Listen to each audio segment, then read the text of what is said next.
This episode is the latest installment of the SpunMafia series, in which I dive into past stories from my first two companies, Spunlogic and Engauge. I was so excited to set this episode up because it's a conversation with three couples that met at either Spunlogic or Engauge and have since been married and are raising families. They're some of my favorite former team members, and we have a bit of a newlywed game to this podcast. And of course, if you missed any of the previous SpunMafia podcast episodes, I definitely suggest you go back and check them out. And hey, while I've got you, definitely consider subscribing on whatever platform you're listening on. I have a lot of great guests lined up that, trust me, you won't want to miss. Okay, let's get into it.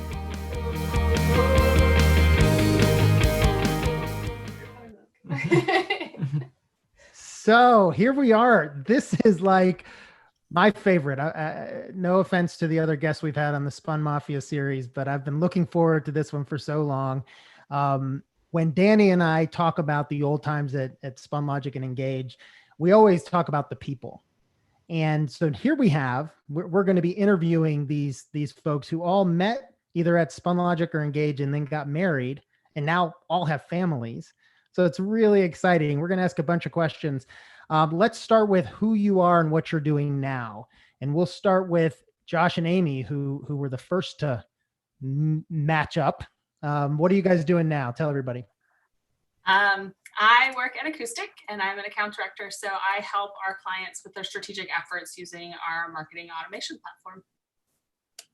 And I am at Buffalo Wild Wings, Senior Director of Brand Engagement. So I oversee our PR efforts, influencers, and social media content. All right. And tell us about your little guy real quick. Bryce is 7, second grader, home from school today because it's a virtual day, and apparently another one tomorrow. So where is he, in the closet or something? He's downstairs watching TV. You may hear him laughing rather loudly watching TV from all the way downstairs. Perfect. All right. Carla and Richard. Cool. So I co-founded the agency Dagger and now lead strategy for the agency. And I work for Square. I'm now a software engineering manager there. So I used to write code and now I manage people who do. And you're both trying to catch up to me and children. Tell us about your family. Yeah. So we've got 3 little ones. Our oldest is Ella. She's 5.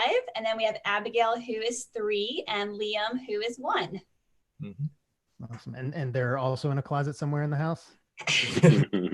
They're actually at school. They are at school, though we do have our dog in the background. So. Yeah, that's our 4th baby, actually. Yes. So we're only one away from you, Jeff. You're coming. All right, Kristin and Mike, what are you guys doing now? So I am a project director at Dagger, also with Carla. So I lead project management for one of our big accounts at Dagger. So I'm working at Fanbee. I helped co-found the startup. So I'm the tech co-founder of it. CTO, handle everything technical with it. Got it. And you've got a little one at home now? Yep, we have Autumn. She's 2. So she is our lovely toddler. She's not with us right now. She's at his sister's. It shares the birthday with me, which is fun. Oh, that's right. Yeah. And Danny Davis, other Yes, than sir. co-founding Spunlogic with me, tell everybody what you're doing in case they missed the other episodes.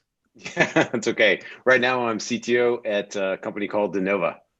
And Denova is in the business of matching up corporate employees with restaurants that are in our network. Awesome. Okay, Let's get into this. Let's hear some stories. So, Josh and Amy, you two first started dating when? December 2007. Okay, December 2007. And who was at the company? Who else on this call was at the company other than Danny and I at that time? I was Carla. Yeah, Okay. Carla. Mike Just was. Carla? Mike was too. Yeah, I thought Mike was too. Mike was around on and off forever. Yeah, he's been around. Mike was in the basement at one point. Yeah, that's That's right. That's right. Okay, so tell us how it happened. Who asked who out? How did that happen? Well, I've heard the story. Oh, man. I got asked out after the company holiday party that year. Josh was actually dating somebody at the time. Oh. And he asked me out on a date, and I was like, yeah, you got a girlfriend. No, this isn't going to work. And it was to go to a Falcons game. And 2 days later, he told me he broke up with her and asked if I would go to the game with him again. So there had been some back and forth. We were always online late working, and we would chat on MSN. But I had a thing going on that didn't work out, and Josh was dating somebody, and then we just kind of got flirtatious with each other. And then he asked me out, and I was like, hey, you got a girl. And then we went on our first date in December, and then a month later decided that, all right, we're going to make this official. We didn't want to tell anybody because we were all working together and it was weird. But I think after we decided, I think I came and talked to you, Jeff, and was like, is this an issue? Is this going to be okay? And you had nothing but good things to say about Josh. So you were cool with it. Thanks, buddy. Oh, yeah. I'm there for you. You could have crushed this whole thing back in 07. Did you I know could have this? really changed history if I had just said, I don't approve of this young man. So you waited 1 month before you told. Is that roughly? Yes. And I had my review with Shannon, and she was like, so how's it going? You dating anybody? And I was like, yeah. Oh my gosh, that's the HR violation. The manager, Shannon. It was after the review. We already had that. We were just chatting. This is personal time. Yeah, Yeah. good clarification. Yes. Okay, gotcha. Asked, what the person did. And I was like, oh, he's a researcher. And she's like, what kind? And I was like, a behavioral researcher. And then the light bulb clicked because Josh was going male in that department. She's like, oh my God, are you dating Josh? So that's kind of how it came out. Although LaToya and Patrick knew ahead of time. They were they knew. In the know. They were in the know. Got it. They helped us get sneaky with the Christmas party. Or the Okay. Christmas gift exchange. Oh, yeah. Yeah, we had each other, but I don't think nobody knew that we were a thing. Well, before we jump into Richard and Carla's story, Danny, why don't you throw out a newlywed type question to somebody? Well, so maybe after you guys got dating and you got going, since you guys went first, I'll ask you the question first. What was your worst date with Josh ever?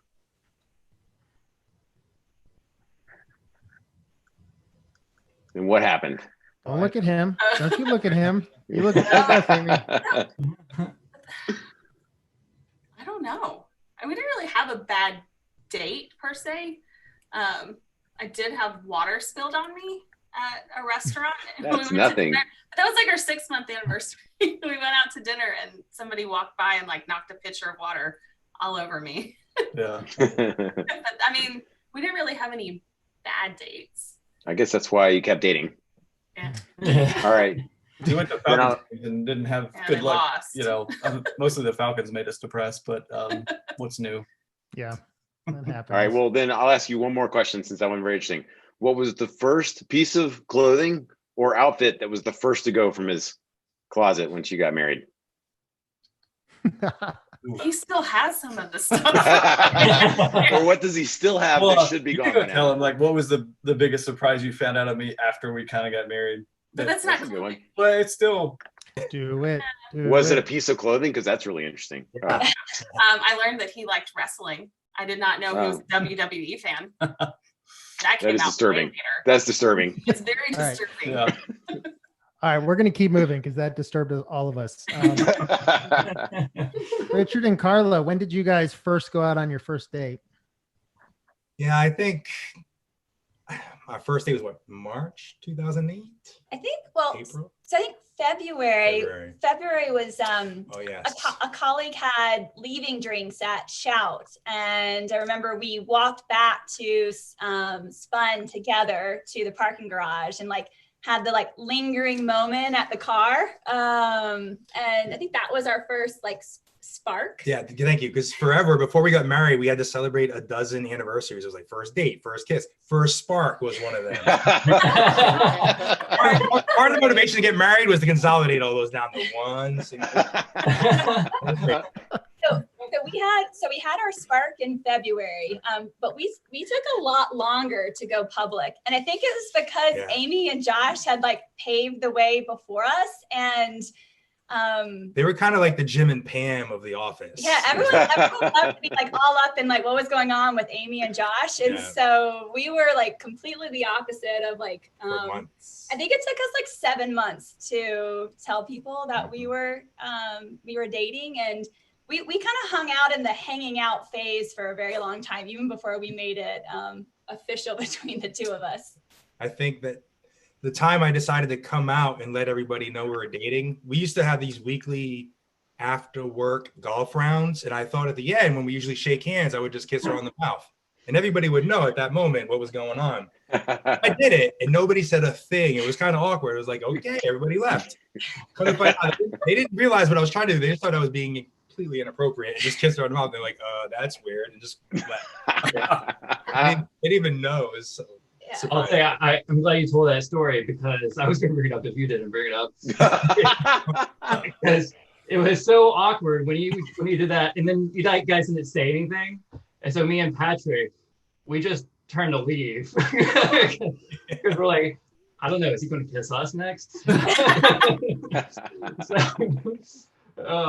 yeah. Yeah, and then when we finally did tell people, even when we actually like came out in a serious tone to tell people, they still didn't believe us. We kind of had to convince them, because we had done such a good job over the 7 months of like not fraternizing at all. It was all like via like digital, like instant messaging. That took a while for us to come out. Yeah. Did you check with HR? We did not. Amy and Josh set that precedent. Very good. Yeah, they set the precedent. You're welcome. So I will say it was interesting. There was one point. So we where he actually reported into me for like a hot minute. Yeah. Wow. Was that on the Georgia team? No, that was on the dig team. Big team, yeah. Interesting that you called that a hot minute.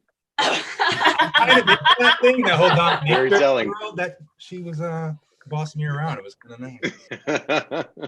That's awesome. All right, Danny. All right, I have a question for Carla. On average, how many times a week would you say that Richard farts and blames the dog? Good question. I'll say 3. There's only one. Nice. It's 0. It's 0. Richard, what's the real number? 5 or 6? Easy. 0. It's tough because now we also have kids, so he can blame kids or This dogs. is everybody. That's all kinds of smells going on. All right. Kristin and Mike, tell us your story. When did you guys first go out on your first date? So first date was in August of 2010, but we met in May of that year. So I had just started at Engauge a few months before that. We didn't really work on anything together. So I hadn't really crossed paths, and we met at a friend's going away drinks. Seems to be a theme. The only time I really pulled away from my desk was for happy hours like that. So we met at one of those in May, and then it took a few months of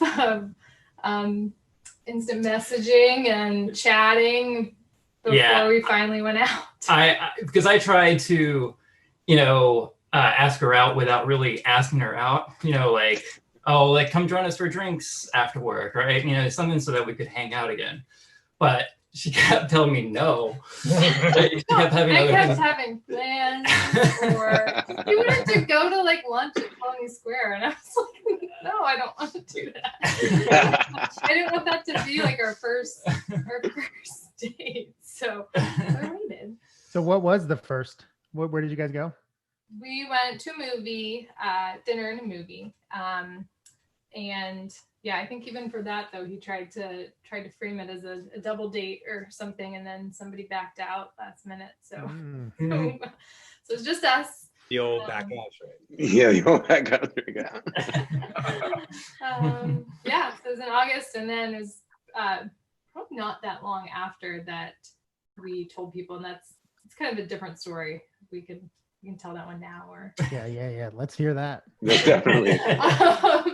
well, so yeah, it was when we were getting ready to move to the 22nd floor of Promenade Building from the 17th, and that was a really big, exciting thing. And we didn't work together, so we were like, everyone was like eagerly anticipating the seating chart and where everyone's going to be. We didn't work together, so we didn't think we'd sit near each other. And we worked on 0 projects together, so we thought there was no overlap, no way that we'd be seated next to each other. But when the seating map actually came out, we were literally placed right next to each other. And I can't remember if it was like side by side or if we were going to be looking face to face. But at that point, we decided, we didn't want that. We figured we'd go ahead and talk to Missy and let her know, we may want to have other seats because we're dating. Nobody knew? At that point, nobody knew? No, I think it was only about a month after we started dating. So that was Uncle Mike, did I know? You better answer carefully. I had a lot of influence over that seating chart.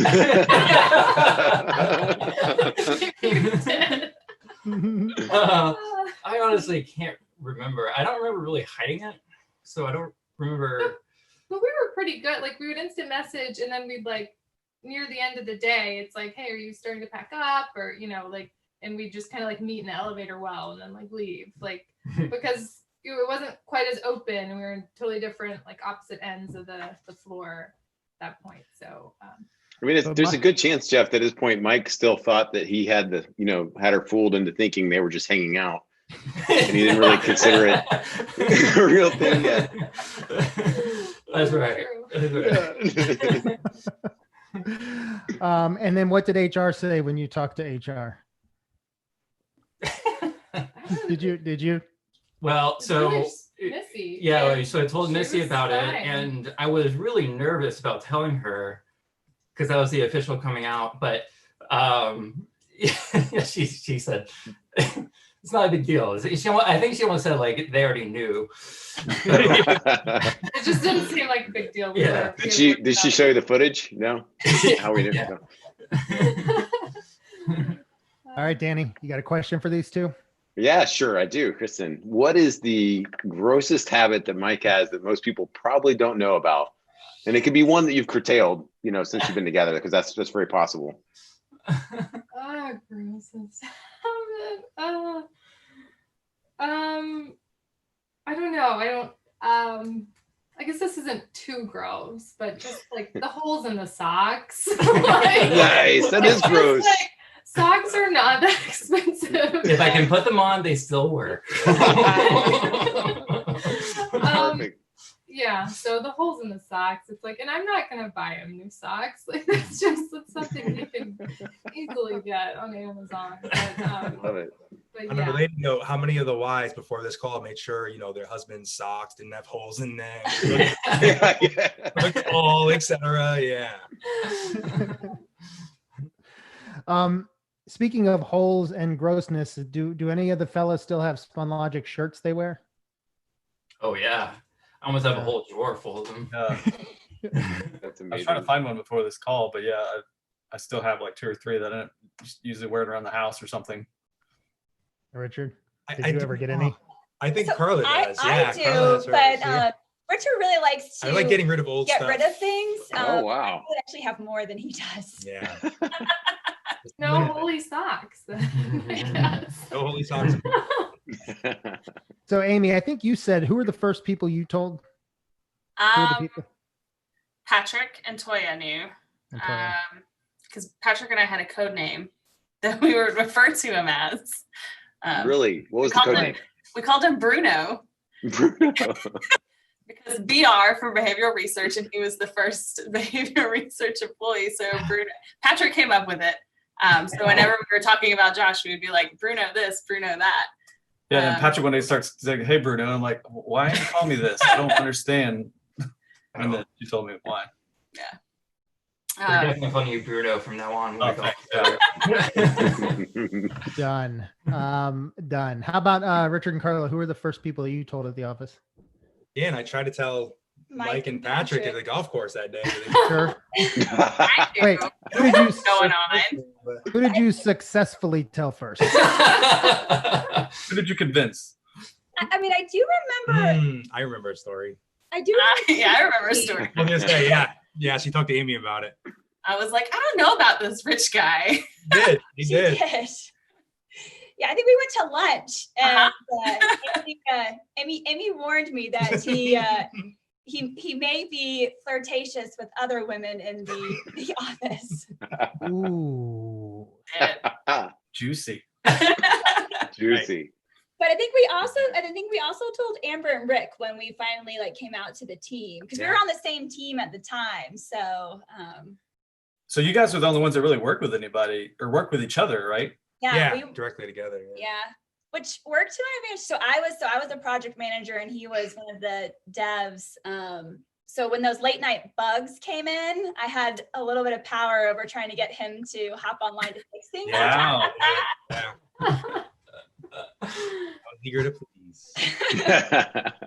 Amy, was that a personal experience you had with Richard's flirting? No, it was not me. I had just noticed it. At that point, Josh and I were dating. And I kind of heard that Carla was talking to him, and I was like, I just want to share some things. Wow. He could be a nice guy. I don't know. But I think that prompted some action on Rich's part. In truth, you were absolutely right. I was a terrible choice for her at the time. Not going to work out. So yeah, there was another guy that I was talking to. We kind of call him good on paper because he had all of the like good check marks, and had Richard, who was maybe a little bit less on paper, but wow. turned out to be a winner for sure. Do you still have that list? Do you have it somewhere? Can we see it? No, we burned that. Yeah. All right, Danny, you got a question for anyone? How about a group question real quick? Let's do it. All right. One question is there any makeout spots in the office that maybe Jeff and I didn't know about at the time? I think Jim and Pam have had something going on there. I saw that. They looked at each other. They laughed. Yeah. We totally made out in the elevators after elevators all the time. Yeah. You would fake get on the elevator, second the door closed, you just ran into each other's arms. There's cameras in those elevators. 17 floors was a long time, so. Well, I just wondered why the fire alarm was going off so much in that elevator. Weird. Is there no one else has, by the way? No one else is gonna admit it. Parking garage. I didn't want to get caught. My office after hours. Super diligent about not getting caught. We would not do anything. In fact, our first date was at this horrible little Mexican restaurant because I knew that nobody we knew would be there. I feel like Richard had it really easy for like 7 months because we couldn't go anywhere that was recognizable to anyone. Yeah. So he got there's a lot of cheap dates for sure. Any other stories, by the way, before I ask my next question? You guys think of stories from back in the day? No? Good. Okay. It occurs to me that all of you were PMs at one point or another. And so I'm wondering if the guys are like circling in on the young PM ladies. Is that something we need to address in our companies? I like that was rhetorical. What's that? I like being like that we knew how to get stuff done. Yeah, that too. Apparently so. All right. So is there anyone, do you think back in the day that would try to take credit for you guys being together? I go? Well, I don't know if she would probably a couple people for us, at least from my point of view. But so I started Engauge because of my best friend, Katie, that worked there at the time. And so I kind of give her a lot of credit personally for my job and my career and meeting Michael. So because I had not been on this path and this wasn't anything I was really exploring. And so she was just like, you're really organized. Like you love to plan, maybe you'd be good at this. And so that's why I started at Engauge. And then I met Michael at Katie's going away drinks when like she dragged me out. She's like, you have to go to this, and so yeah, that's when I actually met him, and we may have crossed paths after that, but yeah, so probably Katie and maybe Tracy. Tracy too. was pushing. Tracy for sure. She was trying to set me up with a lot of people, and when I think realized that I had a crush on him, she just would constantly like message me. We sat next to each other, so she'd be like, she worked with him on some projects, and she'd say like, I'm gonna get him to come in here, and I've got a question about the Home Depot for him, and so I think she was kind of pushing that too. I had a team of people helping me out. Yes, you did. How about anybody else? Amy recruited me to Spunlogic, so indirectly, I feel like she is somewhat responsible for even getting us into the same building together, which is great. Thank And you. then set them straight. Amy. Then she actively tried to, yes. not to make it happen, but I get you. Yeah. I get you. I Josh think and Amy, Jeff can take some credit, I guess. don't know. Here on this call. Yeah. Sorry, Richard, who? I think you could take some credit for this. We're all here on this call with you today. So That was against interoffice relationships. You guys were trying to mess it up, man. No, I'm just kidding. despite the odds of you and Amy against it, it still happened. Nothing was going to stop. No, the Martins. Well, we both had our things going on separately, and I remember talking to Melissa Reed about just some of the stuff that was going on like with that. She's like, well, you never know, maybe you could meet somebody like in this building.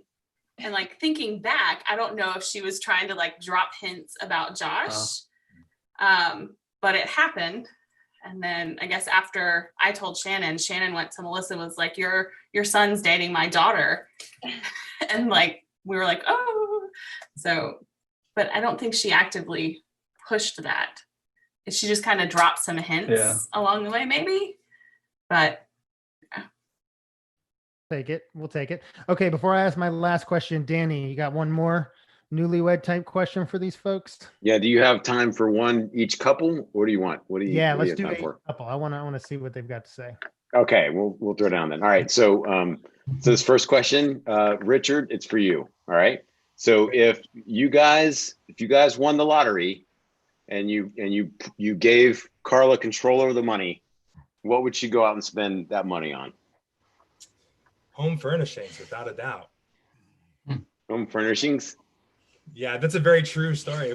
She's really into like furnishing the home lately. We had to go. Which part's true, the lottery part or the furnishings part? Lottery. Yeah. Oh, yeah, that's good. Yeah, very different tastes in furniture. So I just finally got him on board with getting a white couch, which has been like a 2-year endeavor that I'm super excited about. But again, we have 3 young children and a dog. Right. Wants a white couch. Oh. cover, so I think we can bleach it if we need to. Yeah. Awesome. Well, that's fun. That's fun. That's pretty normal. Taste. She means she has some and I don't. All right. My next question, Amy, is for you. All right. So if there was a fire in the house, besides you, what would be the next most important thing Josh would grab in the house to save?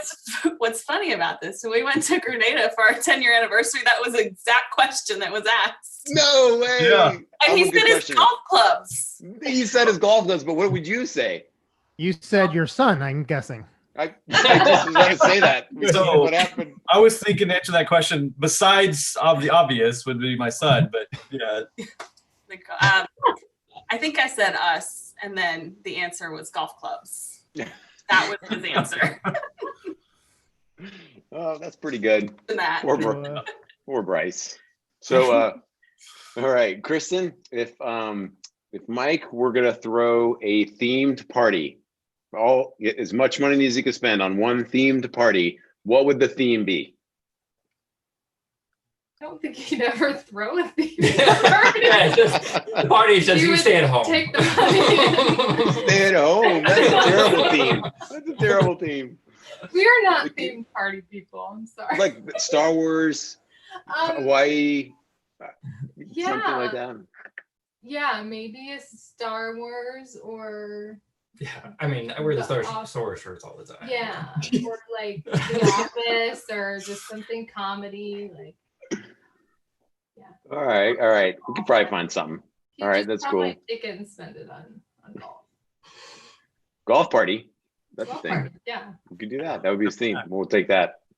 All right, Jeff, you're up. All right. I got one last question, unless anyone else has a story or another question they want to ask. Well, speaking of golf, there's a weird connection between like Mike and Rich and Carla with one of them hitting each other with golf balls that I think we should explore. Let's explore Absolutely. that. Golf ball events. Yeah. I think Richard, you hit me first. Do you want to talk about that story? Thanks, Carla. Once you. Yeah, that same weekly golf outing that we all did as a company or a group of people, I hit Carla in the head and actually hit her hard enough to give her a concussion. So he says it was my fault because I was, I guess, standing in the box in the box. People know the line, the parallel invisible line that you do not stand in front of. It's always a risk of being hit by a golf ball, and she violated that constraint. So he was She violated. She was in my airspace. So he was teeing off, like driving with the driver. I guess what you do with the driver, but it was a very strong and powerful club, and I was probably maybe like 6 feet away. So his ball hit me like right above my eye with very full force. It was like something out of our cartoon. Wait a second. Were you standing behind Richard at this? Like, where were you To standing? the front, in the To the front. side. Okay, To the side. eponymous is huge. Yeah. He You shanked it. Yeah, right. I've heard the story, so let's not mix words. He hit it almost completely sideways. Like, Yeah. Doesn't sound normal. It was. there's no way it should have hit her. Yeah. So I went down on the ground like a cartoon character. You heard the knock, the sound of it, and you can almost see it coming woo, like a cartoon. What was Rich's reaction after that happened? So You my ran? reaction was, I'm so sorry Mulligan? in front of your Yeah. golf ball. I actually got an apology from her. She's like, "I'm sorry, I got in the way of your golf ball." And I'm like, "Oh my god!" Oh. That's how I knew I needed to marry her. Man. That was one of But what's funny is so Richard hit me in that moment, and it probably wasn't a month later when we were playing again, and I hit Mike with my golf ball. And what's funny is my golf balls only go a few feet in front of me, so no one's really usually at risk of getting hit. But I hit what was like maybe one of the best shots of my life, where it like went in a beautiful arc. But because people don't worry about getting hit, Mike was walking in front of me. And so I yelled 4, and he like turned around, like right on his shin. And I think that was probably on your shin, like a bruise for months, Oh, right? yeah. Oh man, I saw the picture from it, but I was easily like 100 yards ahead. I thought there's no way I'm at any risk in this. Way to prove him wrong, Carla. Way to prove him wrong. Yeah. So one thing to make a note of that I just heard was that Carla got hit from about 5 feet away with a driver in the head and told Richard, I'm good. And Mike got hit way down the fairway on the shin, and he took a picture of it to remember the pain that came, just setting the stage. And then Michael Richards, in a subsequent round, hit a priest with a golf ball. I believe I was there when that happened. Oh yeah, you were there. Yeah, I was with you. It was at Bears Best, I think. And then Yeah. people didn't want us to play in Yeah, the nobody Engauge wanted to tournament. golf anymore with us. It was interesting. I'm still waiting for it to come full circle and for a priest to hit a golf ball. We don't know who we hit. We don't know who we hit, but Carla. That was a good one, Josh. Good memory. Any other memories you guys got? Carla gave Michael a handwritten card with a little drawing of a Oh, stick yeah. figure in a group Oh, yeah. saying sorry too for that. I did feel very bad about that. I did. Yeah. And Richard, what did you do for hitting your girlfriend in the head? I did everything you're not supposed to. I gave her alcohol. I He gave married her. Advil, and then I sent her home to sleep. You married her. And then, And then Yeah. married her. Yes. but we did name our dog Candler after this golf course that we Right. have all these memories Oh, on. nice. So Yeah. she lives on in her. That's my Uh-huh. baby. I will say what was funny about like Richard and I when I didn't change my last name immediately after we got married, and kind of like Kristin, I also was very heads down on trying to get work done, so we also didn't really fraternize a lot after we got married, and So what's funny is as Engauge grew, people didn't realize that we were not just dating, but married. And so I remember I was on a business trip with someone, and I was telling stories and talking about Richard through this whole trip with them. And we're sitting in the airport to come fly home, and they said, "Oh, so you've never told me, like, what does Richard do?" And I said, "Well, he's a software developer." It's like, "Oh, where does he work?" And I was like, "With us." And she's like, "Oh, but which team?" And I'm like, "My team." And it was this like really weird moment where I realized like people don't realize that we were like together even after we were married, which was funny. It means you were good at hiding it in the office. Or Richard was still very flirtatious with the other women. Maybe that was another reason why. Right. Mostly I had like a picture of him hanging in my cube, and there were people I remember would walk by and be like, "Wait, Richard?" We're like, him? Really? Him? Right. I had a picture of Richard in my cube too. That's cool. I thought everyone did. It's Yeah. All right. So any other stories before I close this down with my last question? Okay. It occurs to me that you're all excellent at your jobs and your careers, but you're also at the upper echelon of taking office romances and making them into successful marriages and families. Like it would be hard to say that you three couples are not experts at that. So my question is, what advice do you have for a young couple maybe working at Dagger today or Buffalo Wild Wings that are eyeing each other in the hallways, and what would you say to them?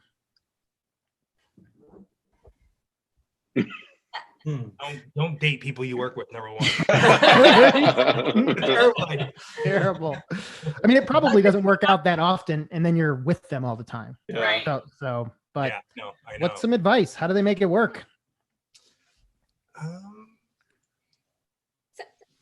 So one thing I think is a positive of dating someone you work with is, for me at least, as someone who is very focused on work, I feel like it was hard for me to get out to meet people outside of work. So I felt like that was a positive in terms of I guess, dating within your workplace. I would say one of the things that we've maybe been challenged with and had to work through in our relationship is like giving each other the leftovers at the end of the day, because we do pour so much into like family and work. And so making time at the end of the day to actually connect, like the two of us, I think is a key to our marriage, at least.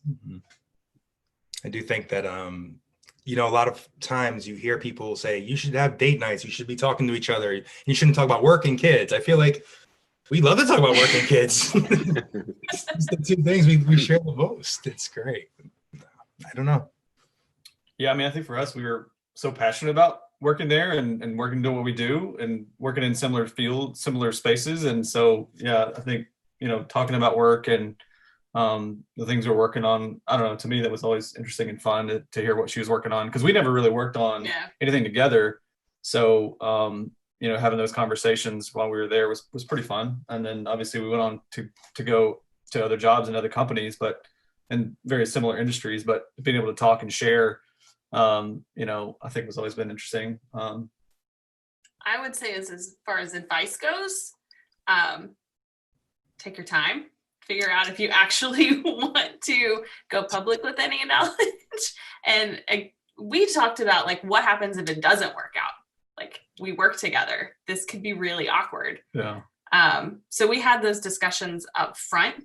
And then after about a month or so, we were like, we're good. Like, this is going to be a long-term thing. And so then at that point, we were like, all right, we're good. But definitely have those conversations to kind of like figure out what you're going to do on the off chance it doesn't work out. What I will say is, going back to Josh's comment on like working together, I do think we actually did work on some of the same projects together. And I think there's like a share, like it made it even more like shared celebration when you're launching something and you're both like super excited and you're also proud of each other's contributions. And like when he launched the like Ruth's Chris mobile app, like we made a date of it. We went to Ruth's Chris and we ordered off of the app, and we had them show us on the reservation system how it popped up on the screen. And it was a nice like celebratory moment that because we were so into each other's work, I think it made it that much more special as well. Yeah, I'd say like similar to that. So we didn't work on anything together, and we were kind of intentional about that. I think because I was the project manager and we just didn't want to do that, but we did have similar experiences with kind of just those shared moments in the office. And just, I remember once Michael had been at the office, I think overnight for a launch, and I can't remember what it was for. And he like actually slept, fell asleep in like the nap room, which was the mother's room. And like, but just like, I remember like being able to kind of be there for him the next day. And like, I had a similar experience where I actually came home, but it was for a big Chick-fil-A launch, and just like, but we were kind of there for each other and could, you know, those like kind of drives into work together. And, but yeah, so whatever it is, like, I think just like be intentional with things like that. If you really are clear that you don't want to like work on the same things together, like maybe vocalize that, because people might be open to that and like being okay with that. Like, okay, let's not put them together on things, and also take your time. Like, I agree with that, because it's like, if you are really just passionate and your career is really important to you, like hopefully like the two of you can understand that together, and like just don't rush, you know. Like, we took a lot of time before we dated and before we got engaged, and it was just good. We got to enjoy a lot of the time together and the time with friends at the office too. I think the biggest thing, and you've probably spoken on this on other episodes, is the culture. Like, I think this is pretty rare that this would happen other places, right? That the culture would be, you know, open to having, you know, relationships within the office. But I just remember it being like, you know, obviously we had jobs to do and stuff, but the culture was just very fun. And, you know, there was not, I didn't feel a ton of stress, you know, come to the office, and it was just a very welcoming environment for everybody to, you know, feel like they're having fun in their jobs. And, you know, I think that you can open up to, you know, relationships to spark. So like, I think the culture had a lot to do with it. Yeah, I think the culture, there's a genuine friendship between people, which I think breeds in terms of from a relationship perspective. And, you know, like even the fact that we golfed after work and went for drinks. And I feel like we had a lot more like group hanging out after work that I guess was foundational for our relationship. Yeah, and to this day, we still, you know, Mike and Josh and I golf together quite frequently still. I know we've taken golf trips with Danny and Jeff. I know that Carla and Kristin work together, and, you know, Amy just gave our kids a book a couple weeks ago that their son didn't need anymore. Like, the relationships are still there between us all, and that's super awesome, super blessed. It's fun too, because so our oldest daughter, Ella, actually is quite smitten with Bryce, Amy and Josh's son too. So hands off. so Josh's son Bryce gave Ella like his old golf clubs coming back to golf. And she was just so excited. And so she gets this like bright eye look in her face when she talks about Bryce and golfing. We used them 2 weeks ago, actually. Yeah. She got to use the backpack golf bag. Hey, maybe you'll get lucky and they'll work together one day, and then Bryce can hit her and she can, no. Well, I think that was a great sentiment to end on. You guys are all awesome, and it's no surprise that you're having fantastic marriages and families. I wasn't kidding when, you know, like when Danny and Raj and Raghu and I talk about the old days, most of it comes back to the people, and you were 6 of the best people we ever worked with. And it's just, it gives us a lot of good feelings inside to see you guys building your lives together. So we appreciate you guys, and thanks for taking this time to chat with us. Thanks for having us. Thank you. Yeah, absolutely. Thank you. We'll see you on the next golf trip. Bye, everybody. Bye.